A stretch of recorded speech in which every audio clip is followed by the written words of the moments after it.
बात करें। Hello ma'am. नमस्ते आना। मैम मेरे को आपसे एक बात पूछनी थी। हाँ बोलो। मैम आपने कल इकोनॉमिक्स तो पूरी बोल दी लेकिन सिर्फ 2 चैप्टर है, एक हो गए। पता है बेटा, बाकी पूरा आपको लर्न करना है ना। मेरे लिए कल आप 2 इको के करके आओगे। आप अपने एंड पर कितना भी मर्जी करो। समझ रहे हो मैं क्या कह रही हूँ? मेरे को बिकॉज ये कंफ्यूजन थी, मुझे लगा आपको लग रहा है कि पूरा सिलेबस आ रहा है हमारा। मैंने चेक कर लिया था, मेरे को आदि ने सिलेबस भेज दिया था, मेरे पास था सिलेबस। अच्छा, ओके रिसोर्स एंड डेवलपमेंट आ रहा है क्या? मैं देखना भूल गई। मैम नहीं आ रहा रिसोर्स एंड डेवलपमेंट। तो आज मैं तो रिसोर्स एंड डेवलपमेंट रिवाइज कराऊंगी, मैंने पहले ही बोल दिया था। मेरा पिछली क्लास से ही था कि मेरे को रिसोर्स एंड डेवलपमेंट रिवाइज कराना है। मैम बाल भारती लीव कर दे। आपकी मर्जी है। बाल भारती ने कौन सा घर बैठ के पढ़ लेना है? मैम कौन सा पढ़ घर रहे बैठ हैं, के कैमरा ऑन करके दिखा दूं? पढ़ रही हूँ मैं। मैम देखो साफ साफ कोई ये सब साथ नहीं कर रहा है, थी। सब अपने लिए पढ़ रहे हैं जो पढ़ रहे हैं, ये और जो देखो नहीं पढ़ रहे हैं उनको तो पढ़ना ही नहीं है। Anyways, coming back to resource and development. Bal Bharati leave इसलिए नहीं करना क्योंकि बोर्ड के लिए तो पढ़ना ही है। कृष गर्ग, आपको पता है ना कि कल 12:30 बजे आना है? Yes ma'am. All Bal Bharati please children inform your classmates. Madhav आज आया नहीं है, जो आ नहीं सकते हैं वो ऑफलाइन लेंगे, पर क्लास सब 12:30 पे ही लेंगे बाल भारती। मेरे पास और कोई टाइम नहीं है सिवाय इसके, उसके बाद I am also very busy, मेरी और क्लासेस भी हैं। And the class will only be of 1 hour 12:30 to 1:30। तो आधी यहाँ पर बैठकर एंजॉय नहीं करना है, आना है, टेस्ट देना है, चेक कराना है और घर जाना है। समझ आ गई आपको? मैम जो बच्चे आ नहीं सकते वो तो ऑनलाइन देंगे ना? उनको मैं टेस्ट ऑनलाइन भेजूंगी, और आपके सिर्फ 2 ही चैप्टर आ रहे हैं। One is money and credit, the other is globalization, isn't it? Yes ma'am. Yes ma'am. है ना, यही 2 चैप्टर्स आ रहे हैं ना। और वैसे Yes, आपको सिर्फ ma'am. ऑब्जेक्टिव टाइप आ रहा है, I suppose. Yes ma'am. Yes ma'am. Right, objective type test होगा। मैं उसी समय जब ऑफलाइन ये लोग दे रहे होंगे तब आप ऑनलाइन देंगे, और उस समय मैं टेस्ट भेजूंगी और कैमरा ऑन करके देंगे। जो कैमरा ऑन नहीं कर सकते वो मेरा टेस्ट मत देना, छोड़ देना, ठीक है? मैम मुझे नहीं एमसीक्यू करना। टेस्ट लोगे? क्या? मैम एमसीक्यू टेस्ट लोगे? I don't know, I have not yet decided. MCQ में वैसे कभी देती नहीं हूँ, चॉइस नहीं देती, आपको सिंपल सीधा आंसर लिखना होता है। मुझे आदत नहीं है एमसीक्यू देने की। आपको आंसर तो लर्न होना ही चाहिए ना। आउट ऑफ यस मैम, वो 40 कर लिया। है।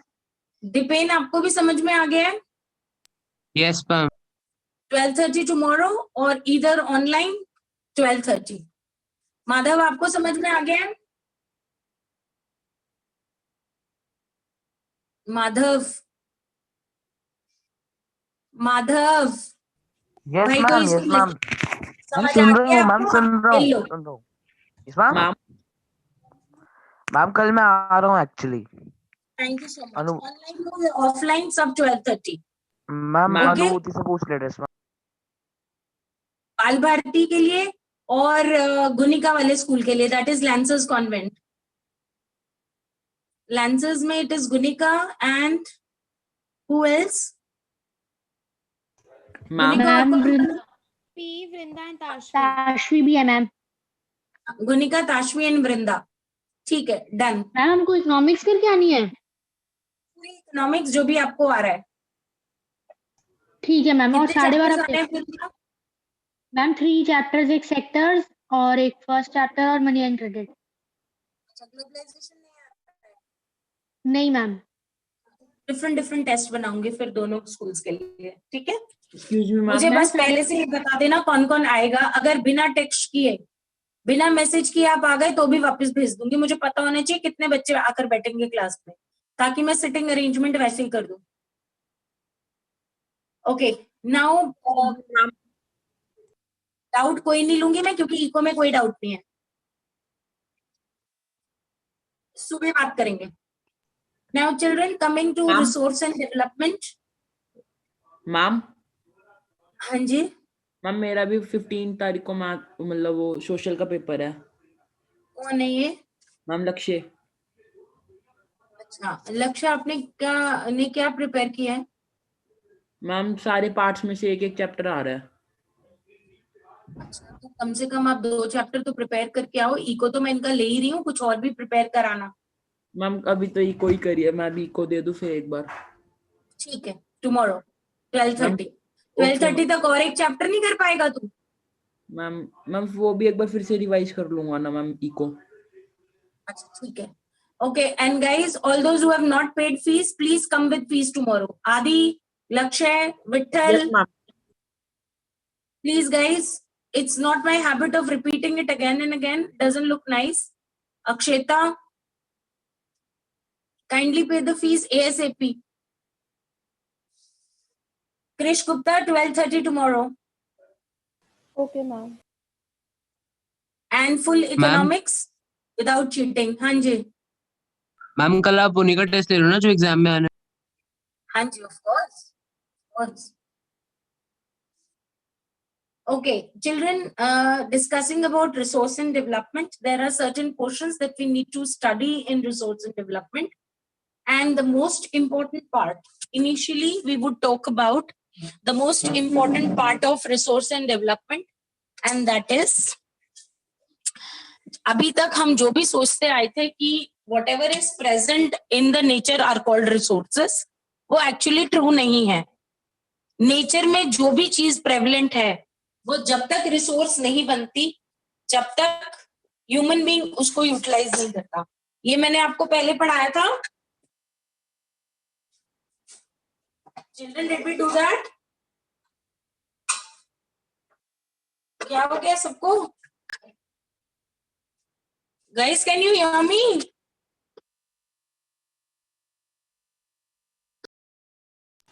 Yes, ma'am.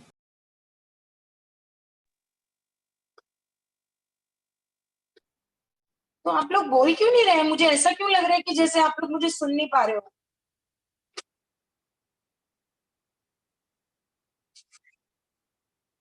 अब तो नहीं कट रही? अच्छा। Now हम children, क्लियर है। one more thing before we jump on to what is resource. आपका रिसोर्स एक रिसोर्स कैसे बनता है?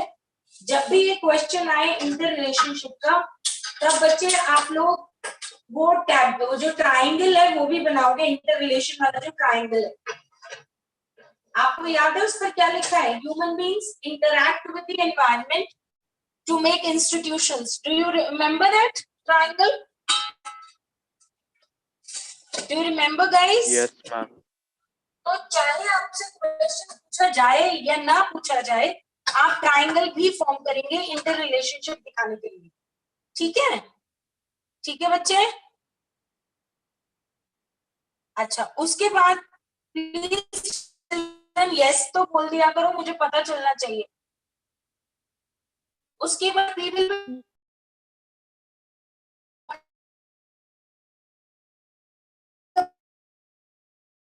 the classification of most of the time the resource आता है, that is on the basis of status of development.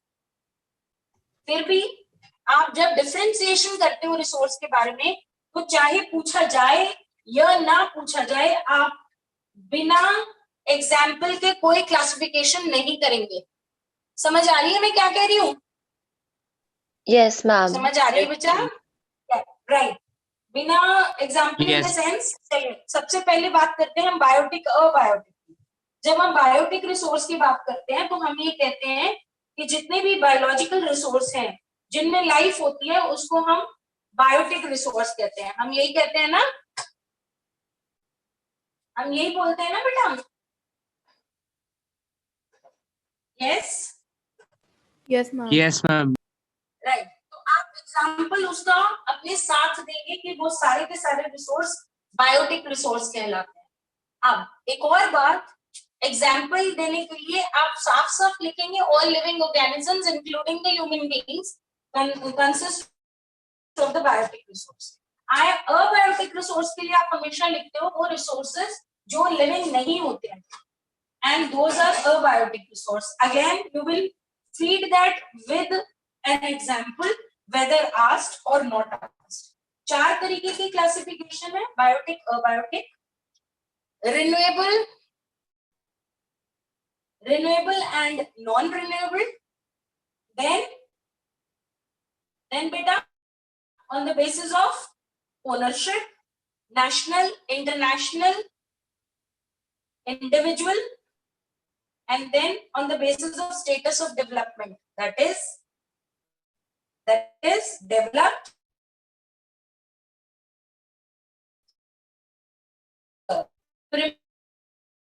Ma'am इसमें आपकी से किसी वॉइस एक काफी resource का ब्रेक हो रही है। Ma'am, your voice is not clear. अब आ रही है? अब आ रही है? मैम आती तो है बट बीच बीच में बहुत ब्रेक होती है फिर। भाई तू इतनी दूर बैठ के क्लास ले रही है, इसलिए हो रहा है तेरे साथ ऐसा। मैम रहने दो, और भी बड़े बच्चे जो जिनको सुनाई नहीं दे रहा। बस वो चुपचाप बैठे हैं? यस सबको मैम, सुनाई दे रहा है, रोज जो कह रही है वो सच है? अब ठीक आ रही है। अच्छा पहले ठीक है, ब्रेक हो रही थैंक थी, यू रोज। पूछ लो। अच्छा मैम वो थैंक कभी यू, कभी कट जाती। अच्छा चलो अब तो ठीक है ना। Okay, Yes, ma'am. now the next type of resource, next topic that we would be talking about is कि अगर हमारे देश में इतना रिसोर्स है तो रोना किस चीज का मचा रहता है? वो कह रहा है रोना इस चीज का मचा रहता है कि हमारे देश में रिसोर्स तो बहुत सारे हैं लेकिन ग्रीडीनेस भी उतनी ज्यादा है। You remember that paragraph, over use of resources lead to 3 important problems. याद है, मैंने एक क्वेश्चन भी दिया था टेस्ट में, जब आप रिसोर्स का ओवर यूज करते हो तो क्या क्या होता है? लिमिटेड रिसोर्स है, ओवर यूज करते हैं इसलिए क्योंकि ग्रेड नहीं खत्म होती है, right, and it divides the difference between the have nots, the haves and the have nots. You remember बेटा? Remember that? Yes ma'am. it creates the difference between the haves and the have nots. फिर हमको ये वाला paragraph करना है development of resource का। फिर हमको करना है प्लानिंग। वो कह रहे हैं कि रिसोर्स, अगर आप खुद कह रहे हो कि हमारे पास रिसोर्स जो है वो बहुत कम क्वांटिटी में है और इसीलिए हमको रिसोर्स को बहुत ध्यान से यूज करना है, तो आप क्या कर सकते हो उसके लिए, कैसे ध्यान से यूज कर सकते हो? देन दे से उसको ध्यान से यूज करने के लिए हमें उसके लिए प्लान करने की जरूरत है। Now what do we understand when we use the word planning? कितनी स्टेजेस होती है प्लानिंग की?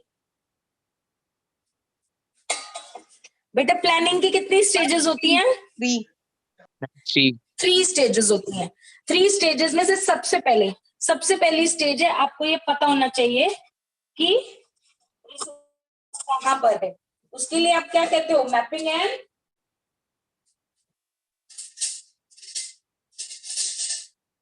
क्या करते हो आप? Mapping and surveying. मैप बनाते हो, फिर सर्वे करते हो कि कितना रिसोर्स है आपके पास, and then the quantity and the quality. Yes guys, जब आपको क्वांटिटी और क्वालिटी पता चल जाती है तब आप क्या करते हो? आप मैपिंग बनाते हो कि आप उस रिसोर्स के पास कहां कैसे पहुंचोगे। यही करते हो ना, रिसोर्स के पास पहुंचने की कोशिश। ठीक है, अब आप रिसोर्स के पास पहुंच गए, उसके बाद भी आप रिसोर्स को तब तक नहीं निकालोगे जब तक कि आपको ये श्योरिटी ना हो जाए नेशनल डेवलपमेंटल गोल ज्यादा बड़ा है इंडिविजुअल डेवलपमेंटल गोल से। क्या कहने की कोशिश कर रही हूं मैं कि कहीं ऐसा तो नहीं है कि मैं रिसोर्स निकाल रही हूं और जब मैं रिसोर्स को निकालती हूं तो मुझे ये पता चलता है कि मेरा पैसा तो ज्यादा खर्चा हो गया और जो मुझे उससे रिटर्न्स मिल रहे हैं वो तो कुछ है ही नहीं। और दूसरा कि जब मैं उस रिसोर्स को निकालूंगी तो मेरा इंडिविजुअल डेवलपमेंटल गोल, मतलब उससे खाली मेरी डेवलपमेंट नहीं पूरे नेशन की डेवलपमेंट हो रही है, क्योंकि again understand natural resources are not the free gifts of nature.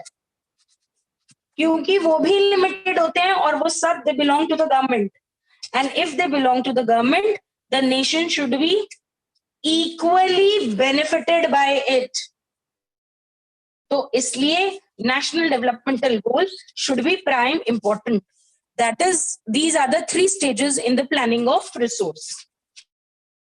आपने प्लान भी कर लिया रिसोर्स. अब हम इस रिसोर्स के 2 रिसोर्सेज इसमें कवर करेंगे, that is land and soil. 2 resource हमने इसमें कवर करने. सबसे पहले हम बात करते हैं लैंड एज अ रिसोर्स की. अगर मैं कहती हूँ लैंड एज अ रिसोर्स की हम बात कर रहे हैं, तो इसके लिए हमें ये जानने की जरूरत है कि इंडिया में लैंड कैसे कैसे डिवाइडेड है. आपने क्लास 9 में रिलीफ पढ़ा था, रिलीफ फीचर्स. रिलीफ फीचर्स पढ़ते वक्त हमने ये कहा था कि इंडिया की relief is divided into the mountains, the plateaus, the plains, the coastal areas and the islands. ठीक है, all these consist of India's relief features, mountains included. अब ये जो रिलीफ हमारे पास प्रेजेंट है वो हमारी लैंड डिविजन है. पर क्या हम सारी की सारी लैंड को यूटिलाइज कर पाते हैं? हम ऐसा नहीं कर पाते हैं. क्यों नहीं कर पाते हैं? हम सारी लैंड यूटिलाइज क्यों नहीं कर पाते हैं? क्योंकि बहुत सारी लैंड हमारी अलग अलग यूसेज पे रखी हुई होती है. उसको हम कहते हैं लैंड यूज पैटर्न. क्या है हमारा लैंड यूज पैटर्न? इंडिया का जो लैंड यूज है, टोटल एरिया जो है, that is 3.28 million square kilometre. Rose मेरी आवाज आ रही है ना बेटे? अब Rose? Yes ma'am. Thank you बेटा. टोटल लैंड एरिया हमारा कितना है? 3.28 मिलियन स्क्वायर किलोमीटर. लेकिन जितना भी हमारे पास लैंड एरिया होता है उसका कम से कम 33% हमारे पास फॉरेस्ट कवर होना चाहिए अगर हम इकोलॉजिकल बैलेंस को मेंटेन करना चाहते हैं तो, which is very important again for a 1 mark question.